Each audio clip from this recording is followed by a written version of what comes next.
Scott Hutchison with Wilson Hutchison Realty, and I'm the 2021 Forsyth County Chamber Chairman. I would like to welcome each and every one of you to the 2021 State of the County. Each year, this event gives us a chance to tell the story of Forsyth County. After an exceptional year, it seems only appropriate that our State of the County program would be just as exceptional.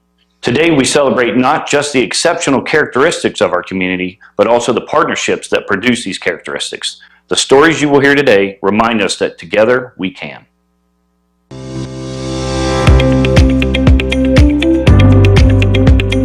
My name is Doug Jenkins, and I'm the Metro North Regional Director for Georgia Power and a longtime resident of Forsyth County. At Georgia Power, I have the opportunity to run our operations for North Atlanta and East Atlanta, making sure the lights stay on in this part of the state. Additionally, I then have the opportunity to work on important community initiatives like engaging with our Chamber of Commerce and the local business community. I heard a great analogy once about redwood trees. If you have seen a grove of redwood trees, you will notice that the individual trees could not stand alone. The roots are remarkably shallow for the heights that these trees reach. They only reach the heights that they do, 200 to 300 feet, because their root systems are completely intertwined, which gives them incredible strength. When I think back on our community in 2020, I am reminded of this analogy.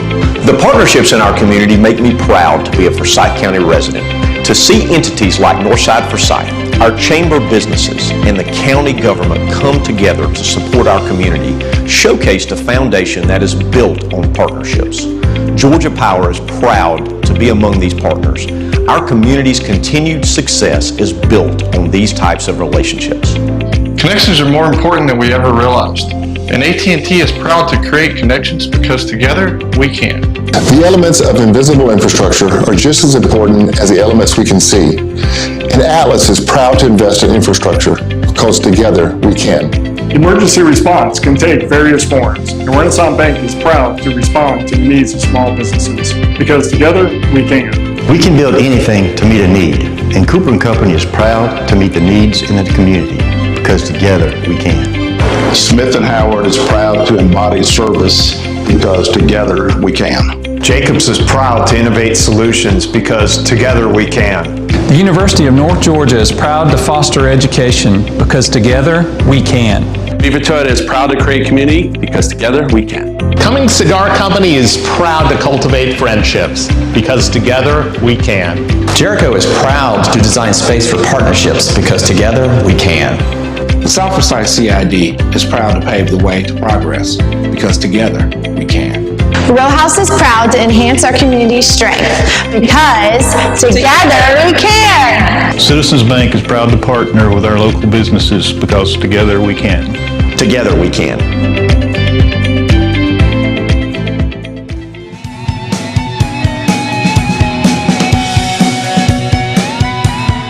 Good morning, everybody. Thank you all for being here. It is such a great morning and such an exciting time to finally be getting back together in these kind of numbers and in this kind of venue.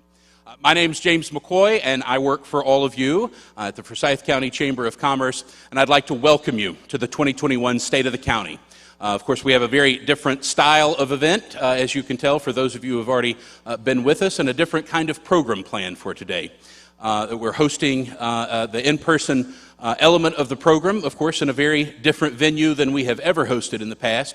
And I'd like to ask the senior pastor of our host, local church, Chris Emmett, to please lead us in our pledge and invocation.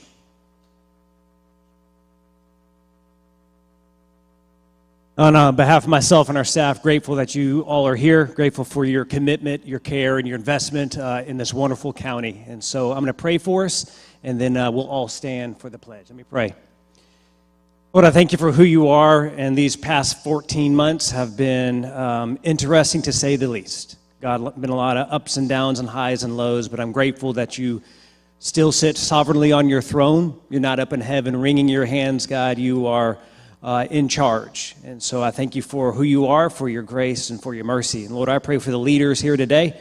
Pray that you to continue to bless them and their businesses and the communities that they serve. I pray for their families. Lord, I pray today, God, that we would come together and we would just be encouraged and excited about what's ahead for us. In Jesus' name we pray. Amen. Chris, thank you again, and thank you for your entire team. You all have been wonderful hosts. Thank you so much for your hospitality and kindness and generosity. We greatly appreciate it. This event has always allotted us some time to reflect on how far the community has come, and I'm proud to report that in a pretty difficult year, the Forward Forsyth Economic Development Partnership participated in 50 economic development projects, contributing to the creation of more than 550 new jobs and $153 million in new capital investment to our community. Outcomes like this, yes, absolutely, thank you. Outcomes like that cannot happen without the Chamber's public partners and programs like today, we're hosting today. And today's program could not be possible without our private sponsors and the businesses that have supported this event. I would like to take a minute to thank those sponsors and begin with our longtime title sponsor of State of the County, Northside Hospital Forsyth. Northside has been the title sponsor of this event for many, many years. But even if they were not, I cannot imagine our community hosting a function called State of the County in 2021 and not having Northside Hospital at the top of the program. Today's program will focus on partnerships. Northside has been an outstanding community partner for nearly 2 decades, but the way they partnered in 2020 was exceptional. From providing frontline care to sharing highly sought-after supplies to supporting community vaccination clinics, they expanded their care well beyond the walls of Northside Hospital. Please join me in thanking Northside for their great work.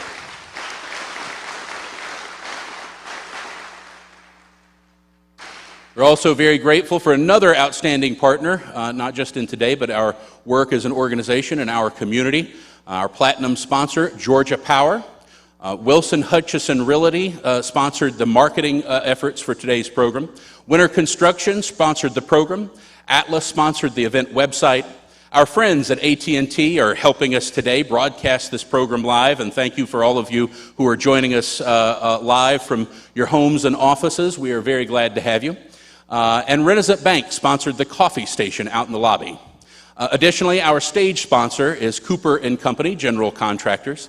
Our gold sponsors are Cummings Cigar Company, Beaver Toyota, University of North Georgia, Jacobs, Jericho Design Group, the South Forsyth CID, Lusab Kia and Honda, Citizens Bank, Row House, New London, Bryan Properties, and Dexter Companies.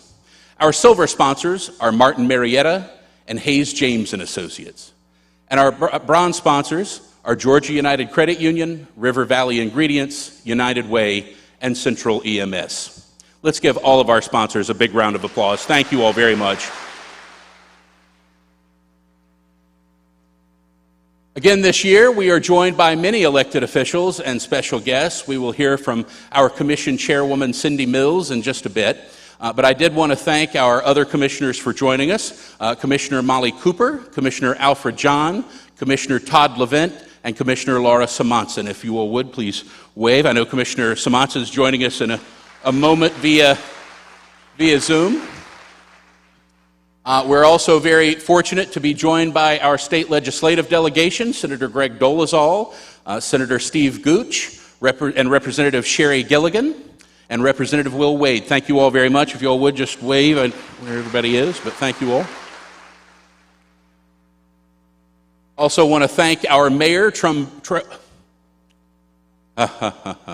thank our mayor, Troy Brumbelow, and city council members, Linda Ledbetter and Joey Cochran. I know I saw Linda here just a minute ago. Thank you all very much for being with us. We're also joined by Fire Chief Barry Head, Sheriff Ron Freeman, Chief Superior Court Judge Jeff Bagley, our County Manager, Kevin Tanner, Board of Education Chair, Kristen Morrissey, Board of Education Member, Darla Light, and Board of Education Member, Wes McCall. Thank you to our Board of Education for being here. Also like to recognize a few very special guests joining us today.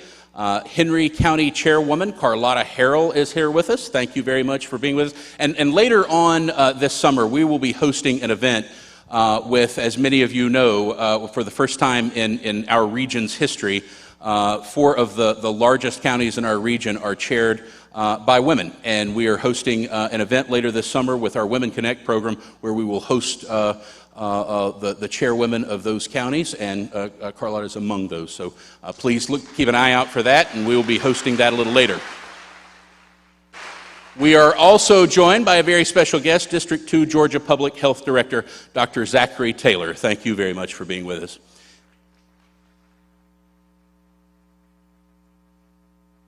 Virtually joining us is Congresswoman Carolyn Bordeaux.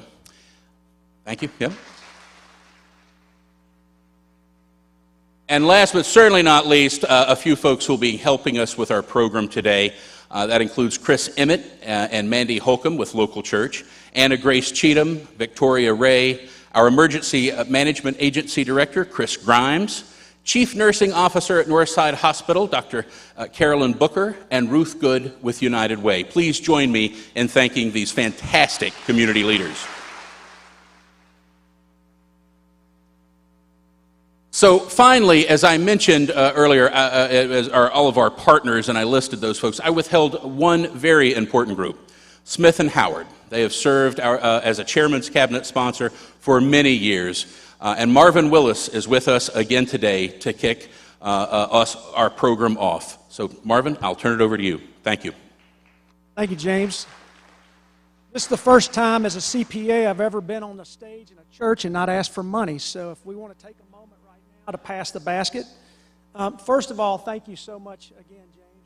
We are pleased to support this chamber event. We as a firm are headquartered in Atlanta. Smith & Howard is a nationally recognized firm, and we have clients ranging from startups to large established businesses that operate in the United States and internationally. We serve the tax, accounting, and advisory needs of these businesses, as well as those of the owners and executives. Many of those are also clients of our sister company, Smith & Howard Wealth Management. We've been recognized consecutively from 2010 through 2020 as the best of the best firm by Inside Public Accounting and the top workplace by the Atlanta Journal-Constitution in the same time span. Good chambers focus on creating good, ideal environments for businesses to prosper and contribute to their community. The Forsyth Chamber does just this, and they do it very well. So we're proud to be a member and a sponsor of the chamber. As James mentioned, this year's program will be an exceptional program coming off an exceptional year. So before we hear from the Forsyth County Chairwoman, Cindy Mills, let's reflect on 2020 with some of our community leaders.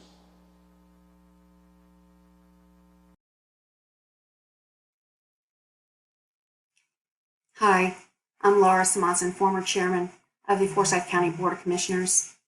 And I will never forget the day when, after weeks, even months of very careful monitoring, the time had finally come for us to declare Forsyth County's first ever state of emergency.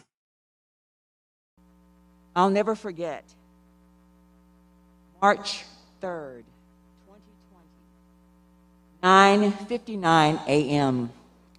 I was notified of the first patient coming into our emergency department with symptoms of COVID-19.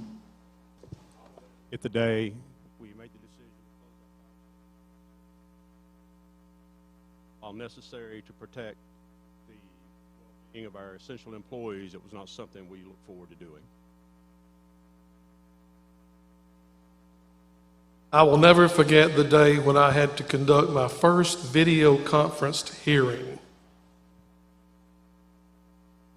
I will never forget Wednesday, March 11th, when my dad was hospitalized with COVID-19. 3 weeks later, we said our goodbyes via FaceTime when he passed away on Saturday, April the 4th. I'll never forget the day, Friday, March 13th, 2020, when my senior year came to an unexpected end. I'll never forget the day when we drove through Cumming in Forsyth County and the traffic was like it was 40 years ago. I'll never forget the day when I received a call from the president of one of our largest manufacturing companies who asked me to help him in trying to understand if his company was considered essential and would be able to open the next day. I'll never forget the day church moved from face to face to screen to screen. I will never forget the day, March 16th, 2020, when 21 food pantries came together to coordinate a county-wide food distribution effort. 2020, a year all of us will never forget, and yet a year we can all learn so much from. I'm Cindy Mills, the chair of our Forsyth County Board of Commissioners, and I want to thank all of you for being here today. And I'm so grateful that we can all be here. Each person that came up here today represented a different group of people and a different segment of our population that all were deeply affected by the pandemic. And today, I just wanted each commissioner that chairs can come up with their own idea for the state of the county. And I wanted this to be a program that would reflect back on this past year and not gloss over as if the pandemic didn't occur, and not spend this time just talking about the wonderful facilities we are blessed with, or the wonderful, things that we have in the county, because we do. We have some wonderful things. But I wanted us to really look back on what happened last year, and to sort of make this event be like a time capsule that we could look back on and see the good that really did happen amongst the bad that we went through, and celebrate really the people. But I want us to think back on the wonderful programs, and it really, when I was trying to come up with a theme for the event, I thought about collaboration and the way that our county, the wonderful programs and the people were working together that had never worked together before. We saw the best in people, and we saw the best in our organizations, and it really showed me what our community was made of. So today we're going to take a few moments and look at the best of our people, the best of our county. And it's not about the Board of Commissioners, and it's not about one group, but it's really about how we as a community came together. So our first video, and bless their hearts because I never stay on script, the first video we're going to show is going to be about a group of people that were probably affected the most, and it was our seniors. And our seniors really went through a lot. They probably were the most alone, the most desperate, the most fearful, and our senior services really stepped up to the plate. And they were scared as well. They were scared for their population. They were scared for how can they continue to be senior services and do their job amongst this virus, and how can they continue to do what they've been doing and do more, because the demands on their services were so much greater than they had ever been in the past. So watch the video with me and see how they were able to do that. Thank you. We pretty quickly realized this was not going to be over in 2 weeks. I was concerned about how these people were going to eat, because they're used to getting the box once a week, and when you get up into the rural, especially the rural part of the county, there are a lot of people who need food. We knew it was going to be a longer haul, since we serve a very vulnerable population. What we call them is shut-ins, the people who have no one that they're living with. Whether it's for health reasons or mobility or lack of transportation. Pretty much they live by themselves, and in some instances I'm the only person they'll see for the day, or maybe even for the week. We say that we're not just providing food, but we're also providing friendship. And it's a wellness check as well. And we were no longer able to provide the more lengthy friendly visit that we like to provide. We quickly had to pivot and have staff take over those roles and get staff trained on how to manage that. The workers, they delivered a lot of them, but that's an all-day job then. It's not just you do it in the morning for a couple hours. And so we knew we had to meet them where they were, and that was in their homes. So in addition to the homebound, we beefed up our program with the congregates at their home sites. We provided activity kits to them, and we did something that we call drive-by or driveway visits, where we would have the staff load up on the bus and go out and meet them in their yard, socially distance, bring them a goodie bag, maybe bring them an activity packet, and visit with them in their yard and let them know that we cared about them. So just because the pandemic forced us to close down our centers, it didn't stop our caring about our people or our outreach to them. The Board of Commissioners and County Management have been very supportive of senior services, and they've allowed us to have all of the resources that we need to carry on our programs. And even though we're providing services in different ways, we're still able to provide our services due to their support. I would say to the older adults of Forsyth County, you've done great. You have found new ways to connect with people and get the things that you need. And the county has been beyond generous in being there for you and allowing you to carry on your life in spite of a worldwide pandemic. So help me thank our Senior Services Department, Miss Ruthie Brew and her staff. Thank y'all so much. Y'all have done a great job. Thank you. Next, we have with us another group that had many trials that they went through. Probably the hotel industry and the restaurant industry had as many struggles as any business did through COVID. But thanks to their innovative ideas and the innovative ideas that the chamber, our board, people came together and the community found different ways to collaborate in the community to help them withstand these trials. Our board tried to come up with modifications to the UDC to help restaurants be able to survive. The chamber led connection and communication efforts for them. And then the community.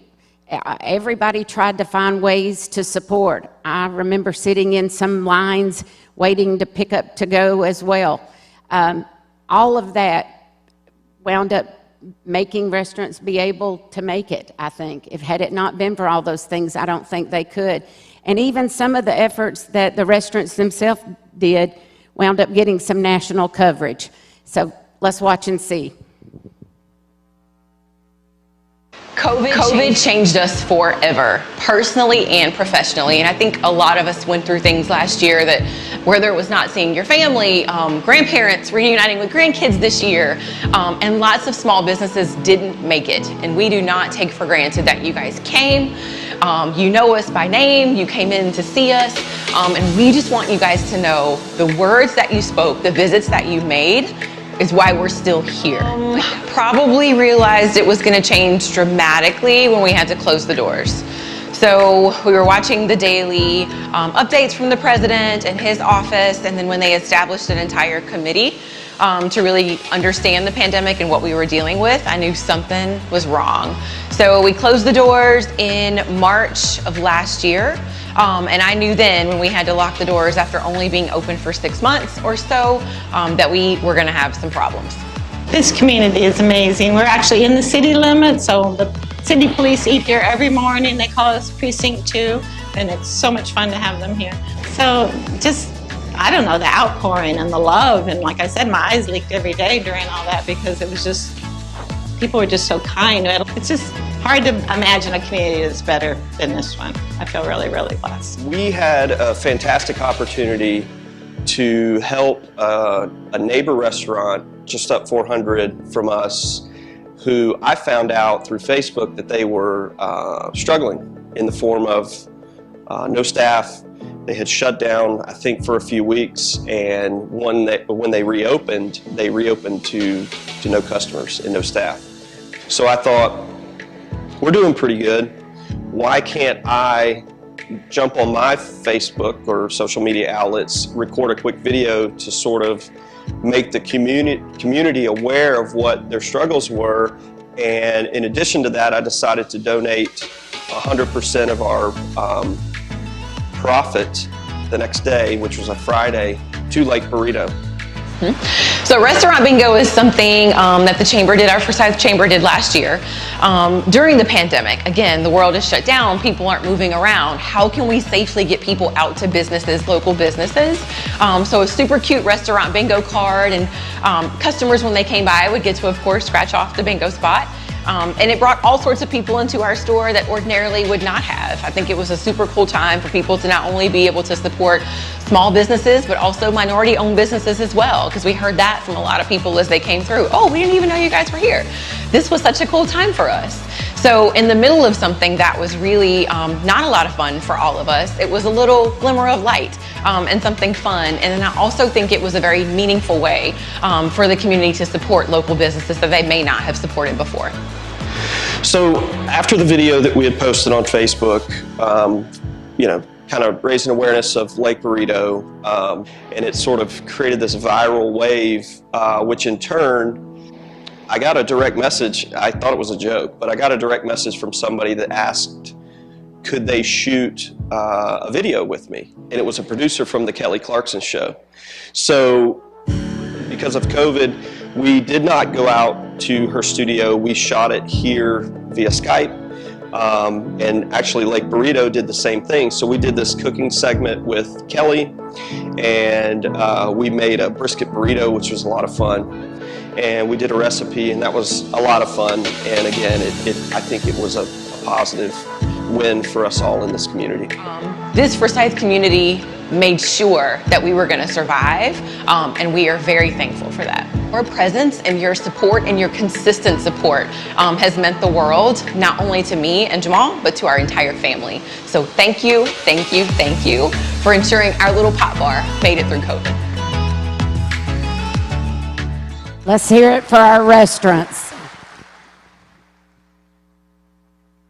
We really appreciate all of you and what you've done for our community. And we hope y'all all brought some free samples, right? Thank you all, and thank you all for helping. These are representatives from restaurants from Pop Bar, Socks Love Barbecue, and Marie's Italian Deli, and we're so glad that you're part of our community. Thank you for staying open. Thank you.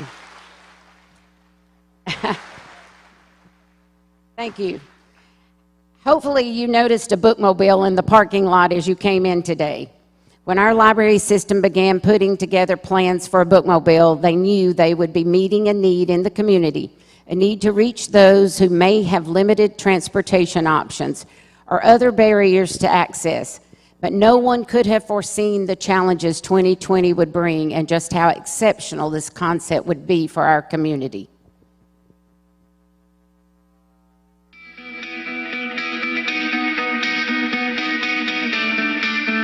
It's big, it's blue, it's loud, it's a great billboard, a great advertisement for the library, and people see us coming and are happy that we're there.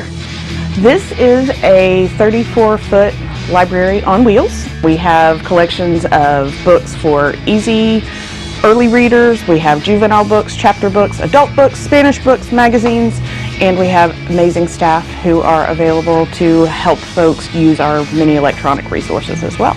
Our strategic plan basically says that we should identify barriers to library services and then extend our services outside the walls of our building. We just kept seeing more need and more need, and then impact fees became available, and it just kind of naturally evolved that we could use those funds to really, really expand our services. The bookmobile is the perfect way for us to do that. There's a couple of mobile home communities that we go to and just some apartment complexes, and we'll pull up and we always have one little ambassador that comes out, and they're like, when we first got started, they're like, what is this? Okay, hold on. And they're running through the neighborhood, knocking on doors, letting us know that we're here. They want to know when we're coming back. One little girl brings us water to make sure that we're okay. It's just, they know that we're there for them. And I think that's one of the biggest things, especially for people who aren't used to library service. We're building trust, we're establishing relationships, and it's incredible. We just get love everywhere we go. One population that obviously was very hard hit by the pandemic was senior living facilities, and they were on lockdown. And just the fact that we could show up, even if we were just delivering a bag of books, it was a connection with a human being outside of their little world, and that has meant the world to them. We are going to be everywhere we can fit in with our schedules and with the 7 days in that week that we have to work with. And we're just going to get ourselves out there, and as we go and as we learn, we will just keep building and building on the service. I have been in libraries in places where it's not even this much of what we have, and the support that we get from this community financially from the community members themselves is astounding. The commission and the elected officials have really just made sure that we are viable, and actually even more than that, we are exceptional. Our community loves their libraries, and that makes it easy for us to do our job.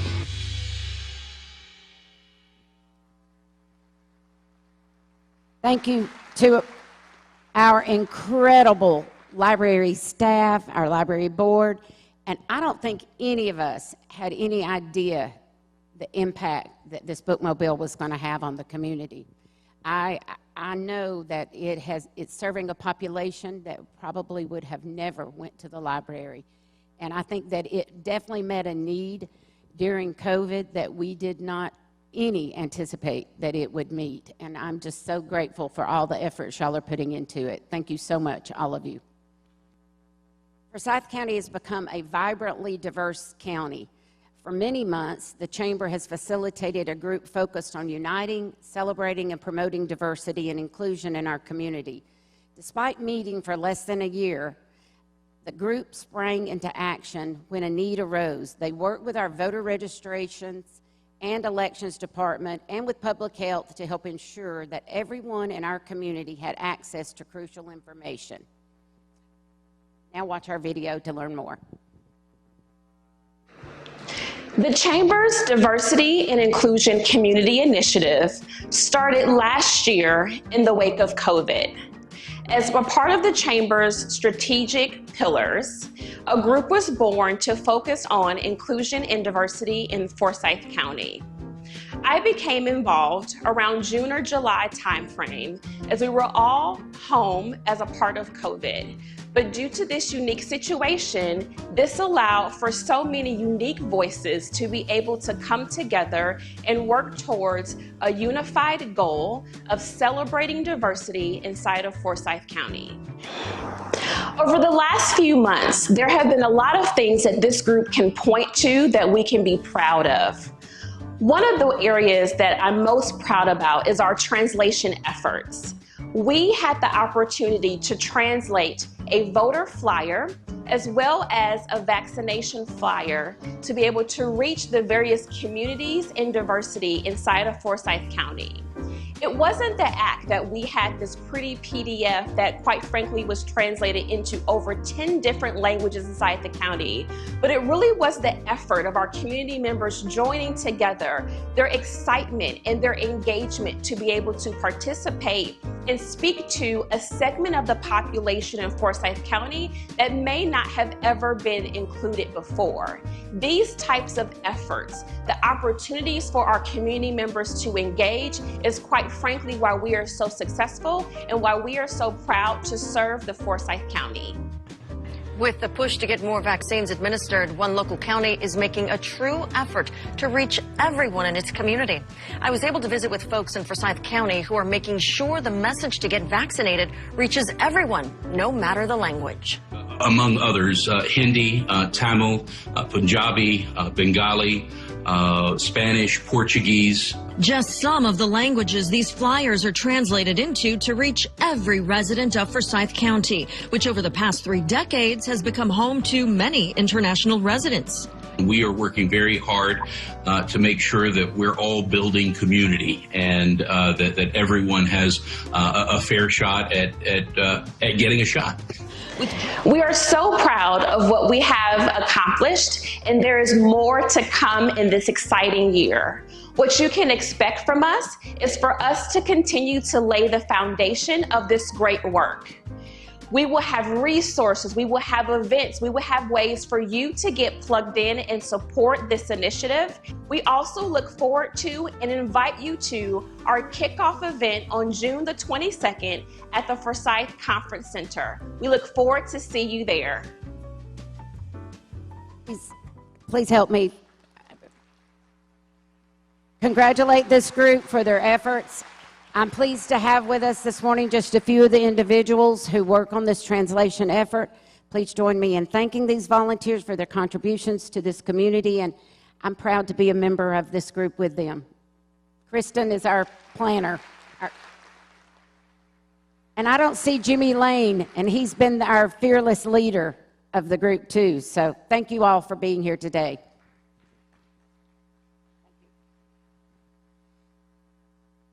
Great partnerships exist in Forsyth County, but this was never more evident than last year when funding to help businesses stay afloat became available. Our finance department worked with the Chamber to facilitate the Forsyth County Cares Small Business Grant Program. And when we learned that we could provide rent and utility relief for some of our most vulnerable populations, we looked to two partners we knew that could help us, the Place of Forsyth and United Way.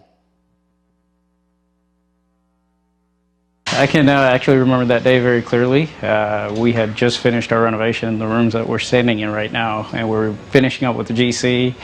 And then, that's the day that all the stuff on the media started coming about. I believe it was March 13th. It was Friday, March 13th. And, at that time, we didn't really know what to expect. We just figured continue to operate as normal. But that following Monday is when our business saw the effect, or the major effect. It went from basically all our future bookings, reservations on the books all went, by the end of the day, everything was off our books. In an exceptional year, Forsyth County government partnered with local organizations to offer monetary assistance to those businesses and individuals in need. Knowing that shelter-in-place orders had a dramatic impact on Forsyth County small businesses, the Forsyth County Board of Commissioners partnered with the Chamber of Commerce to award 319 grants to local small businesses through the Forsyth County Cares Small Business Relief Grant Program. That is being dispensed in the form of grants to businesses in the county in the form of from $2,000 to $5,000 to $7,500 to $10,000, depending on the size of the company. The relief program was great for us. It really helped fund a portion of our payroll for one of our weeks. So it was huge for us to be able to stay caught up in everything. The grant that was from the county was probably one of the best things that could have come our way. Having the grant funds was, it was huge, because that allowed us to use those funds in different parts of our business. Forsyth County government also partnered with United Way and The Place to establish the Forsyth County Rent and Utility Relief Program to provide assistance for renters that have experienced income loss. It has been a huge relief to so many of our families here. It's important for our community, but it's critically important for the families who make up our community here. It gives them an opportunity to restart, to catch up on back rent and utilities, bring them forward to the time where they lived before the pandemic. Well, the county took the initiative to apply for this grant from the Department of Treasury. And when they were doing that, they started looking around at local nonprofits to assist with the grant. And the Place of Forsyth was very excited to be considered part of that. It was a natural fit for us, given our history in helping with the local population with their rent and utility needs. So we were chosen in the community to help as an entry point for residents to apply for the grant program. I'm pleased to have with us here today representatives with our wonderful county finance department that helped get all this started, as well as United Way and their board, some of their board members, and The Place. If y'all will, please help me thank them for all their efforts. Thank you so much. I know that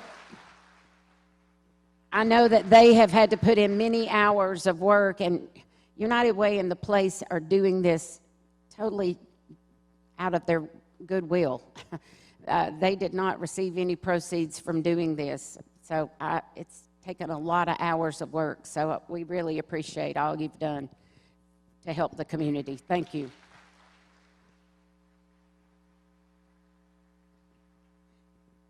So this next thing is just near and dear to my heart, and it's been a long time coming. Forsyth County Mental Health Task Force, chaired by Superior Court Judge Jeff Bagley, began a strategic mapping of how mental health calls were taken in Forsyth County over 7 years ago.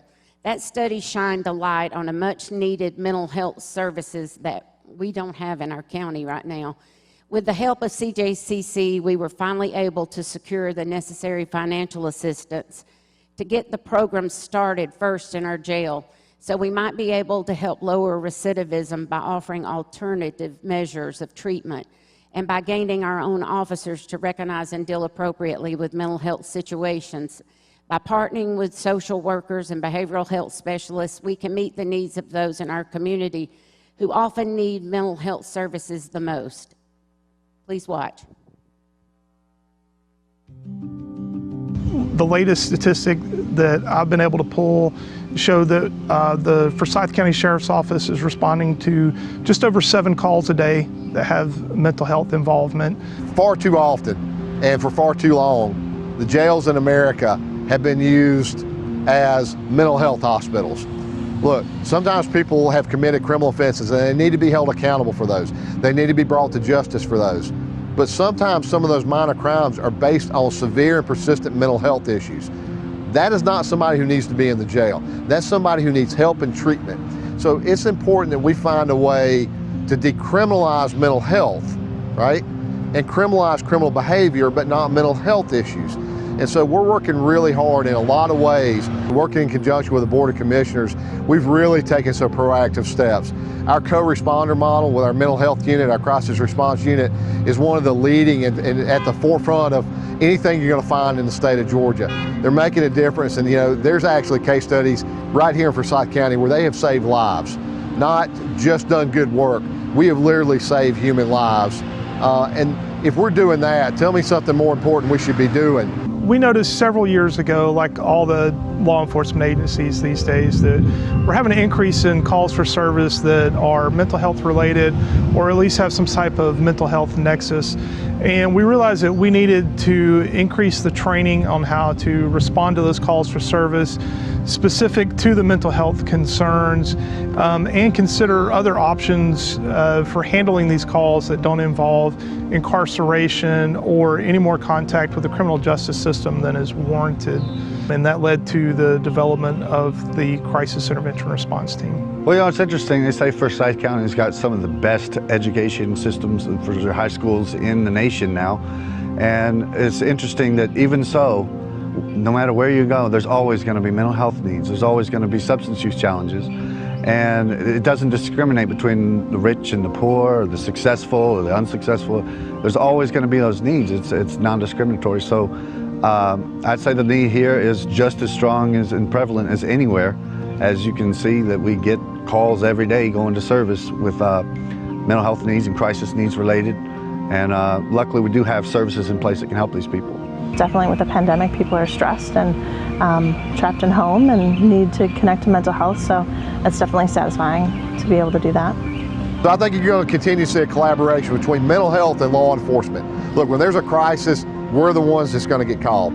So just like our crisis response unit, you'll see it in our residential substance abuse treatment program in the jail, where we're working with offenders with substance abuse problems to try to get them the help that they need, so that when they get out of jail, and they're going to get out of jail, we can make them better citizens where they can find a job and hopefully not end up back over my shoulder over there. Who doesn't want to see a human being who's screwed up in their life and is trying to make amends and do better, do well for themselves?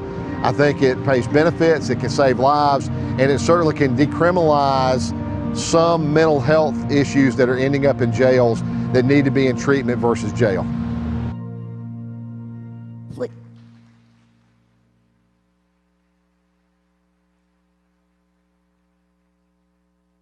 Our sheriff's office is proactive in the community, assisting the homeless and helping to bridge gaps of mental health. They have recently had their first RSAT graduation, that's Residential Substance Abuse Treatment, for their inaugural class, and a very robust program that's going on right now. The intervention response team is making a huge impact in our community and shows how working together we can make such a difference in our community. I'm so glad to have a number of Forsyth's finest here with us today from the Sheriff's Office Crisis Intervention Response Team. These are the three people that are answering a ton of calls, and they work tirelessly. Terry, Hawkins, Julie, and Josh, thank y'all for what you're doing in the community.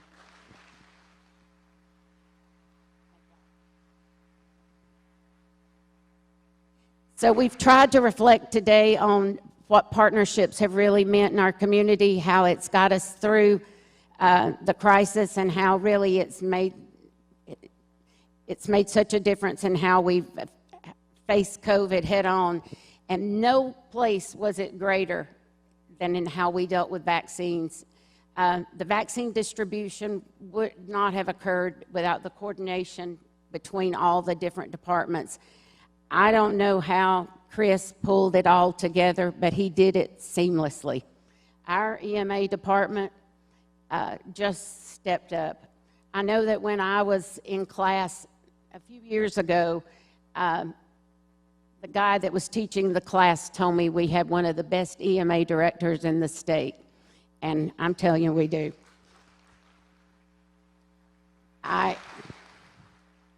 When I walked in and saw at Brownsbridge Church what was happening, I knew it was something special. But you can't do collaboration if all people are not willing to work together.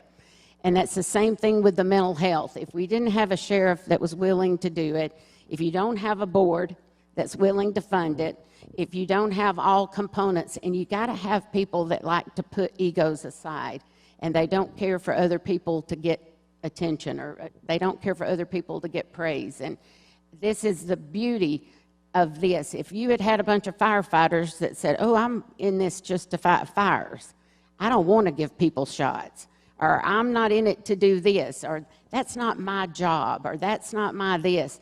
And if we hadn't had those unbelievable group of volunteers, those people that don't even get paid, I mean, those people that just do it because they care, none of this would have been able to have been done. So it's just amazing that this all came together the way it did. So watch the video and you'll see.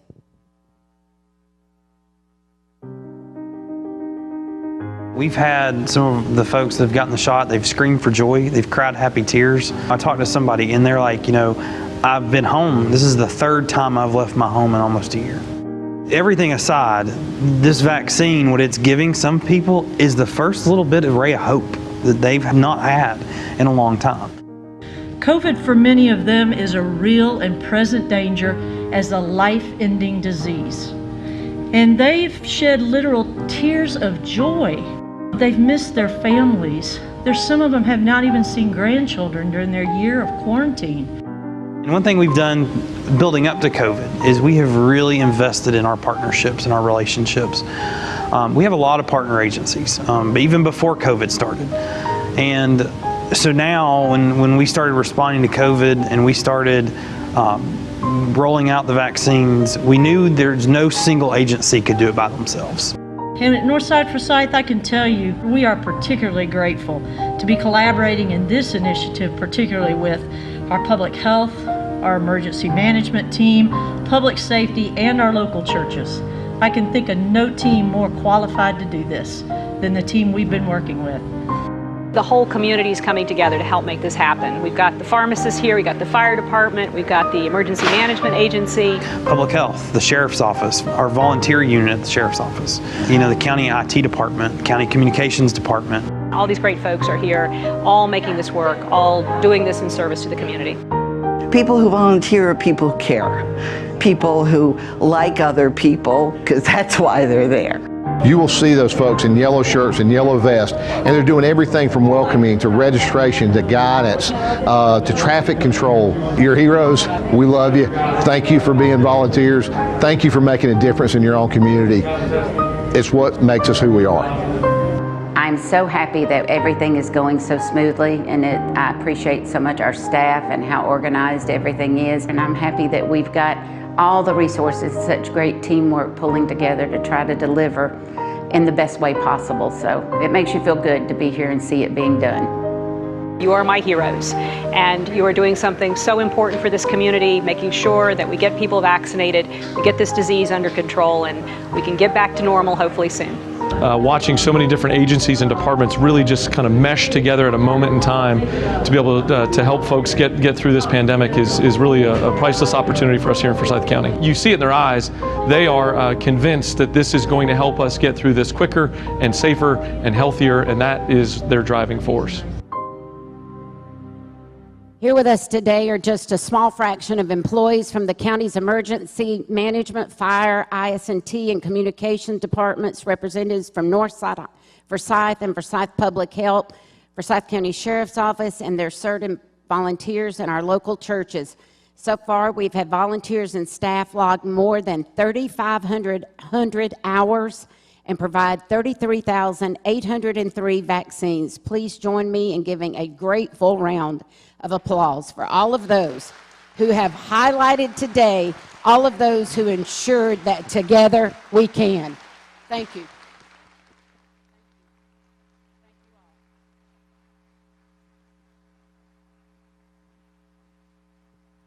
Truly incredible what they've done. Thank you all so much. We really appreciate it. Now, as it's time that we turn our attention to the future, I would like to invite our county manager to come up, because so far we've looked to the past year, but we got a lot of work going forward because it's not over. I mean, we've got a lot of plans to go forward and a lot of needs still left in the community. And we got a lot of business people in the audience, and they're thinking, well, this is all well and good, but what are we doing about economic development, and what are we doing to move the county forward? And this is a lot of great programs that we have in the past, and no wonder everybody wants to move here and live here. But how are we going to pay for things? How are we going to keep things going? Well, the first thing we did was we knew we were at a pinnacle time in our county, and we were at a crossroads that we either do things really good and really right, and we become the #1 county in the state, and that doesn't mean in creating more bedrooms. That means in becoming the most economic driven, the most #1 in every category, the best place to live for every reason, all the reasons we just gave, but just the best place that people want to be, and the best place that people feel the highest quality of life. And so we knew that as a board, we had to hire the best person to lead the county. And man, I am putting pressure on him because he's got to deliver. And we know he can. And that's why we hired the best. And so Kevin Tanner brings to the plate a lot of resources that we knew we had to have in the county. And I had in my notes that didn't get put on here, not only does he know how to drive a truck, he knows how to drive a tractor. And so we thought that was important. I did, to our community as well. So I think he knows how to do, he understands what commercial means. He knows what real estate means. He knows what it means to citizens to have things done in the right way. And so all of those factors are very important. He knows the state contacts, he has federal contacts, and he knows how to work. Mainly he knows how to work together, and that working together is how things get done. So Kevin's going to talk to you a little bit about our future needs. Thank you, Chair Lady Mills.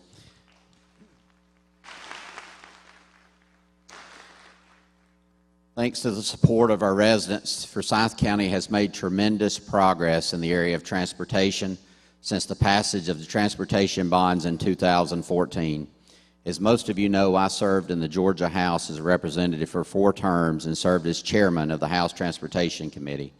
I can tell you, having traveled all over the state in this role, Forsyth County is routinely referred to as the best example of a county working to solve its own infrastructure needs.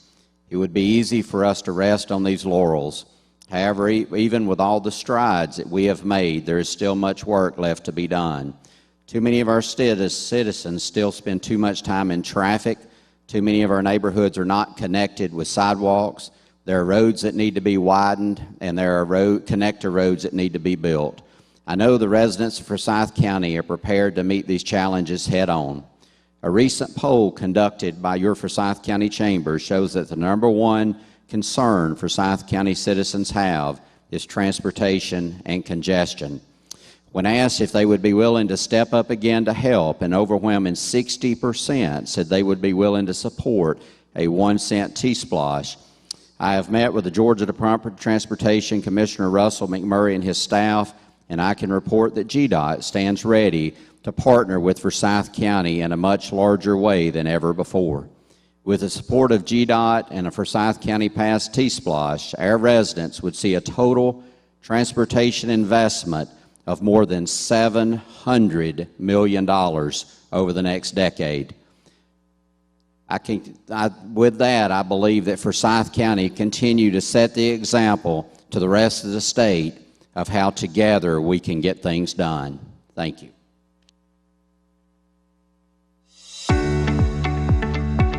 What I love about Forsyth County is it still has a hometown feel, even though we're at 250,000 people now. We are constantly seeing new families moving to the area, and it's been consistently growing and growing and growing. We transitioned from a primary rural agriculture community to more a suburban growing part of the metro Atlanta area in a pretty short period of time. With that has come great opportunities, but it's brought challenges, and probably one of the biggest challenges has been transportation. There's definitely traffic. You can't deny that. That is pretty tough and kind of a nightmare if you're going home at 5 o'clock like we are. Transportation really is a quality of life issue, and it affects everyone in some way on a daily basis. Thinking about transportation, in 2009, Georgia 141 was widened from a 2-lane road to a 4-lane road, which for the people in South Forsyth, it was, revolutionary for their lives, because you literally saved 30 minutes a day of your life from being in a car. So when the 2014 came along, we started talking about widening 400, I thought, there's so many people on 141, there's 10 times more people on Georgia 400. Nearly 7 years ago now, the Forsyth County Board of Commissioners took a bold action by promoting a transportation bond to the citizens of Forsyth County, who said yes to advanced transportation projects all around the county. And wow, what a great outcome that's been. In fact, State Route 400 most likely wouldn't be widened today to 6 lanes. Because of the great partnership, some innovative contracting through the Department of Transportation, today we have that success of 400 being 6 lanes through most of Forsyth County. The transportation bond in 2014 was a real game changer back then, again for Forsyth County and for GDOT to partner with to advance many projects. Forsyth County has had great transportation success over the last decade. You think back to projects like Bethelview, you think about the Highway 20 project over into Gwinnett County. We're building on great success here in Forsyth County. But looking forward, we still have challenges. You think about Post Road and the amount of time our residents are having to sit in traffic on Post Road. We think about 306 when you come off Georgia 400 heading back over to what's commonly known as Hammond's Crossing. During certain times of the day, that traffic's backing up onto Georgia 400. That widening project is on the books and needs to be funded. And there's so many countless other projects. But we also have major success projects that are going to be future success stories, like the 369 and 400 interchange project that's currently under construction. And the Georgia Department of Transportation is going to be soon bidding out the managed lane project coming up Georgia 400 that will improve not only the lives of our residents, but also the ability of others to come here, shop, and work here in our community. Transportation investment means progress and in keeping Forsyth County moving, which is critical for everyone. In the near future, you as residents are going to be asked to help support even more transportation projects in our county. And if you remember back to what the impact of the 2014 transportation bond was, just think about what the future of our county can be if we do something even bigger. It's very critical to be strategic and look forward to the future, plan for that now such that you can continue to grow and prosper the way you have.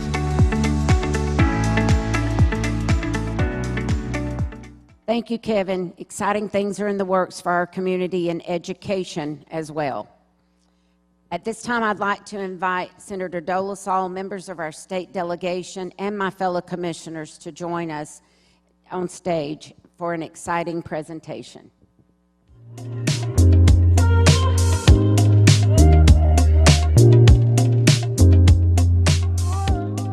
Good morning. Thank you, Chairman Mills. If you want to, you going to dance for us? All right, that's beautiful.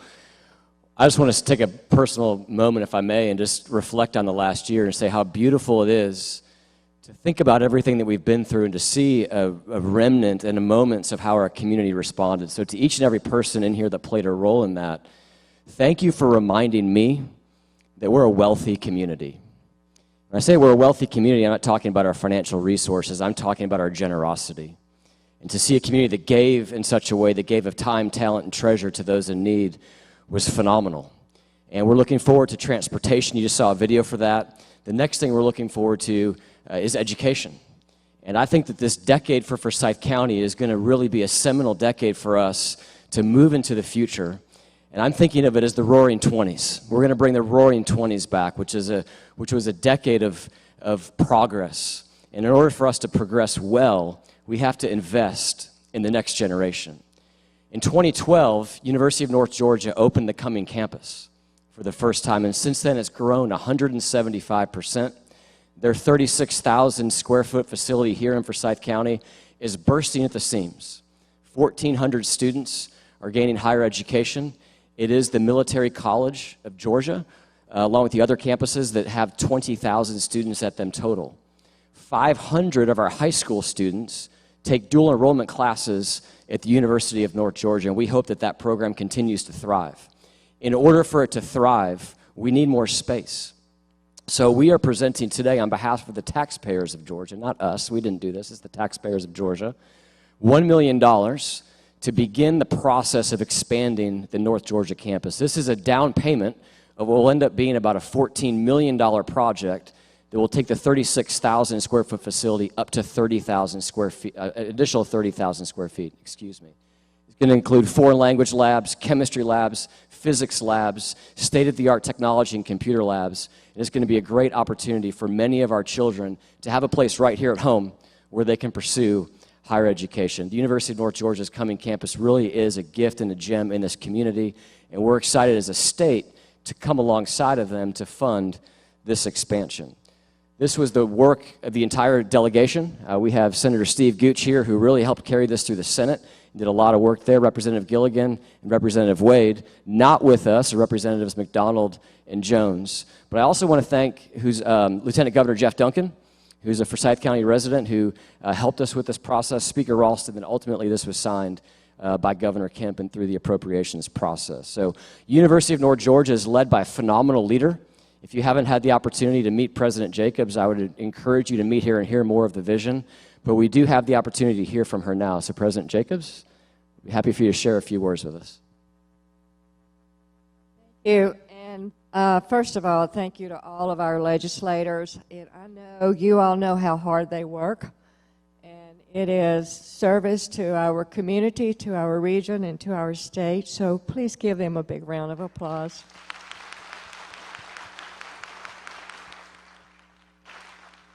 So when we went through our merger/consolidation, we had one thing in mind, and that is excellence. And we did not strive to win awards, but we have won awards. We did not strive to have greater reviews from our peers. We've had greater reviews. But what we're most proud of is the success of our students. Our freshman to sophomore retention rate is among the highest in the state, and our students are getting jobs when they finish. Being a regional institution, we know that we had to focus on providing a strong workforce, even in our northern, more rural areas. And that has made a lot of difference because we want our students who want to graduate and live and work in Northeast Georgia to have that opportunity. And before, the jobs have been in Atlanta or out of state. I thank you for wonderful students. Your school system, of course, is fantastic. We're number 2 in the system for the number of dual enrolled students. Many of those are yours, and I thank you.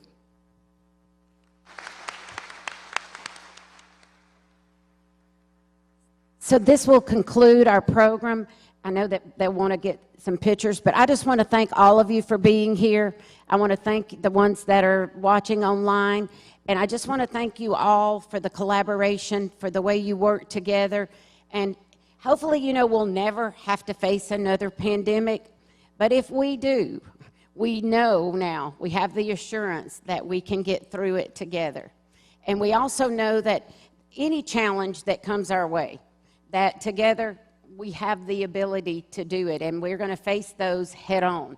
And I just appreciate all the ways that you work together and all the things that we can do in the future together, because we still have a lot to do, and we have future programs to develop, and we have future economic development that we need to do, and future legislation that we need to have passed, and just a ton of things that we need. But we know for certain that if we work together, we'll do it better. So thank you so much for joining us today.